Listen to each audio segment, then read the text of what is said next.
Hey guys, welcome to episode 2 of Matt's Movie News. Got a few more topics to talk about with you today, and I'm excited, so let's get started. First of all, this isn't movie news, but I thought it was cool, and it relates a little bit to some movies, so I thought I'd talk about it. It's actually news for TV, specifically Netflix. I use Netflix, I love Netflix. I mean, it's not a perfect system, but it's really cheap and you get a lot of good content for it.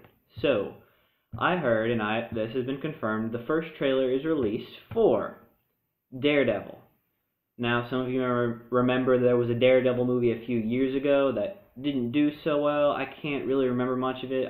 I mean, I remember liking it, but I was a kid when it came out, so I'm not really sure. I might have to go back and check that out for a movie review. But anyway, the rights were with, I think it was Sony. The rights to Daredevil as a character, whereas he's a part of Marvel, Iron Man, Thor, Spider-Man. But since Sony did not make a Daredevil movie for a certain number of years, the rights naturally went back to Marvel Studios, to the Marvel that's now owned by Disney. And so they have Daredevil back, but there's not a Daredevil movie coming. There is a Daredevil Netflix original series coming. It means it will be a TV show, but it will only appear on Netflix, at least originally. But it's not just Daredevil. It's going to be Daredevil, Luke Cage, also known as Power Man, Iron Fist, and one other, a girl, but I can't remember hearing of her before, so she's not one of the big names. But as far as I know, these are all like Street Fighter level superheroes, like kind of like Spider-Man, like they fight crime more than save the world. And each of them is going to get their own Netflix series, and then they're going to have a crossover series called The Defenders, like a mini, like 12 episode series. I'm not sure exactly how often, but it's going to be where they all come together, sort of like the Avengers, but for TV. I didn't really like Agents of S.H.I.E.L.D. Of course, I only watched like the first few episodes, and I was like, not for me. But I have hope for Daredevil and the Defenders, and I'm excited to see where it goes. There is no word yet, as far as I've heard, about whether it's going to fit in with the Marvel Cinematic Universe like Agents of S.H.I.E.L.D. does, so I have no idea if we're going to be seeing Daredevil maybe like in Avengers 3 or whatever, or if we might get an Iron Man cameo in one of the Power Man episodes. There's no telling, but it'd be really cool if, say, like Spider-Man, since Marvel now doesn't have the rights to Spider-Man, but has the permission to use Spider-Man. It'd be really cool if Spider-Man could show up in an episode of Daredevil or whatever with the new guy who's going to be playing him, because Spider-Man is one of those street-level superheroes. Usually, he doesn't save the world so often as he fights crime. So I think it'd be a really perfect way to maybe meet the new Spider-Man. Alright, story number 2. I always do 3 stories, by the way, if you haven't noticed, that's the basic format. But story number 2 is, there is another Alien movie coming, as in Ridley Scott's Alien. More recently, Alien vs. Predator or Prometheus might be something that you know it from. Now, this is not Ridley Scott coming back to do Alien, and it is not directly related to Prometheus.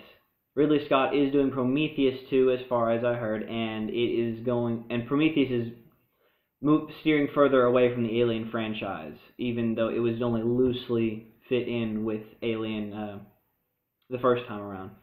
But we are going to get another Alien movie, and it, for all intents and purposes, is going to be replacing Alien 3. I personally only really like Aliens, and the first AVP. I like that one pretty well. I didn't like Alien 3 at all, and Alien Resurrection. Let's not talk about that one. But the guy who's directing it is the guy who directed District 9 and Elysium, and more recently Chappie. I don't remember his name, but he will be directing the new Alien movies, and he said this is going to be an alternate story. It's going to replace, at least this movie will be something that might have happened differently instead of Alien 3. Now, if you haven't seen Alien 3, don't, because Alien 2 ended so well, and Alien 3, the very opening, it's like, by the way, all that cool stuff that happened in the 2 doesn't matter anymore, and it's all like destroyed. And it really sets the movie off on a terrible note, and it never gets better. But anyway, I digress. I'm excited, and it's kind of a bold move to just kind of be like, well, 3 and Resurrection didn't happen. This is what actually happened, or at least our version of what happened. I mean, I'm happy, but usually, like, stuff with, it's not really a reboot, but usually when they try to do stuff like they use, like, time travel, like Days of Future Past or Star Trek, but maybe they'll explain it somehow, or maybe they just won't even want to mess with that, which I'll be fine with as long as they give us a good movie. Alright, so finally, the third and final story for today, something I'm really excited about.